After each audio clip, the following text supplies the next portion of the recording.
নমস্কার বন্ধুরা, কেমন আছেন সবাই? স্পেশাল রান্নাঘরে সকলকে স্বাগত জানাই। আমার আজকের রেসিপি ফুলকপি দিয়ে মাছের ঝোল। আর মাছের ঝোল তো বাঙালিদের খুবই প্রিয় একটা রেসিপি। এই শীতের সময় টাটকা ফুলকপি দিয়ে মাছের ঝোল বানালে মাছের ঝোলের স্বাদ একদম অন্যরকম লাগে। তাই আজকে আমি আপনাদের সাথে শেয়ার করব ফুলকপি দিয়ে মাছের ঝোলের রেসিপি। ভালো লাগলে অবশ্যই কমেন্ট করে জানাবেন কেমন হয়েছে। তো চলুন দেখে নেওয়া যাক আজকের এই ভিডিওটি। এখানে নেওয়া হয়েছে 4 পিস রুই মাছ। রুই মাছটাকে একদম ভালো করে পরিষ্কার করে নিয়ে এর মধ্যে লবণ আর হলুদ গুঁড়ো দিয়ে দিয়েছি। দিয়ে ভালোভাবে লবণ আর হলুদ গুঁড়োটাকে মাছের গায়ে লাগিয়ে নেব। ভালো করে লাগিয়ে নেওয়ার পর 10 থেকে 15 মিনিট রেখে দেব। এখানে নিয়ে নিয়েছি ফুলকপি। ফুলকপিটাকে আমি এরকম সাইজ করে কেটে নিয়েছি, খুব একটা ছোট নয়, বড় সাইজ করে এভাবে কেটে নিয়েছি।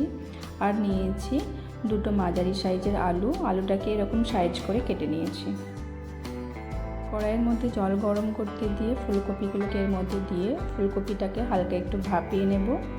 ফুলকপির মধ্যে একটু লবণ দিয়ে দেব। ফুলকপির মধ্যে যদি কোনো পোকামাকড় থেকে থাকে সেটা বেরিয়ে যাবে। এখানে নেওয়া হয়েছে কিছু মশলা। এর মধ্যে আছে টমেটো পেস্ট, একটা বড় সাইজের পেঁয়াজ কুচানো, ধনেপাতা কুচানো, আদা রসুনের পেস্ট আর দুটো কাঁচা লঙ্কার চেরা। একটু গুঁড়ো মশলা নিয়েছি। এর মধ্যে আছে ধনে গুঁড়ো, জিরে গুঁড়ো, হলুদ গুঁড়ো, কাশ্মীরি লঙ্কা গুঁড়ো আর স্বাদ অনুযায়ী চিনি আর লবণ। ফুলকপিটা ভাপিয়ে নিয়েছি, এরপর জল থেকে তুলে নেব।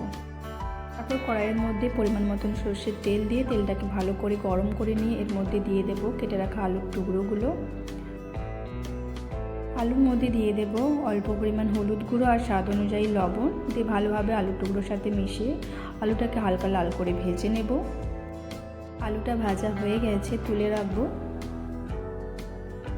তারপর এই তেলের মধ্যে মাছগুলোকে দিয়ে মাছগুলোকে ভেজে নেব।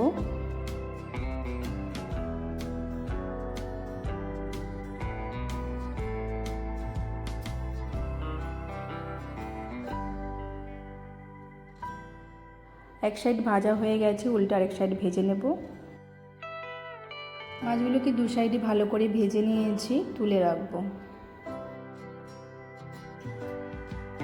ওই তেলের মধ্যে দিয়ে দেব একটা তেজপাতা, একটা শুকনো লঙ্কা, গোটা জিরে। তারপর এর মধ্যে দিয়ে দিলাম পেঁয়াজ কুচানো। পেঁয়াজ কুচানোটাকে দিয়ে হালকা একটু নেড়ে চেড়ে ভেজে নিতে হবে।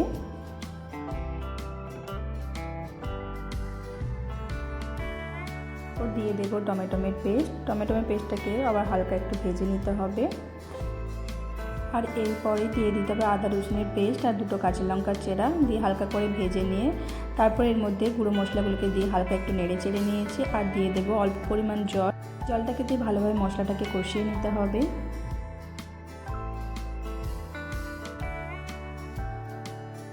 মশলা থেকে বেশ তেল ছেড়ে দিয়েছে। এরপর এর মধ্যে ভেজে রাখা আলুর টুকরো আর সেদ্ধ করে রাখা ফুলকপিটাকে দিয়ে ভালোভাবে মশলার সাথে কষিয়ে নিতে হবে 2-3 মিনিটের মতন।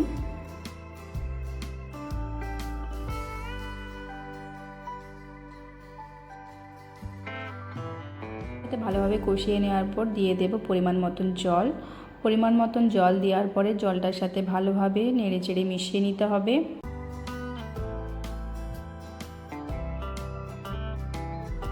এরপর ঢাকা দিয়ে 7 থেকে 8 মিনিটের মতন রান্না করে নেব। 8 মিনিট পর ঢাকনা খুলে নিচ্ছি। এরপর হালকা একটু নেড়ে চেড়ে নিয়ে তারপর দেখে নেব আলুটা সেদ্ধ হয়েছে কি না। দেখতেই পাচ্ছ আলুটা একদম সেদ্ধ হয়ে গেছে আর ফুলকপিটাও সেদ্ধ হয়ে গেছে। তারপর এর মধ্যে দিয়ে দেব ভেজে রাখা মাছের পিসগুলো। মাছের পিসগুলোকে দিয়ে আরও 3-4 মিনিটের মতন ঢাকা দিয়ে রান্না করে নেব।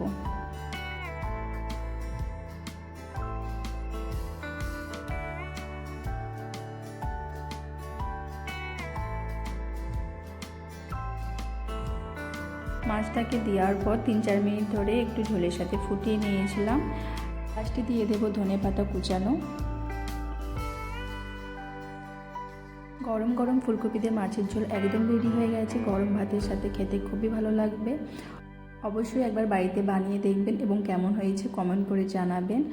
রেসিপিটি ভালো লাগলে একটা লাইক এবং ভিডিওটি শেয়ার করে দেবেন। আর প্লিজ চ্যানেলটিকে সাবস্ক্রাইব করে দেবেন।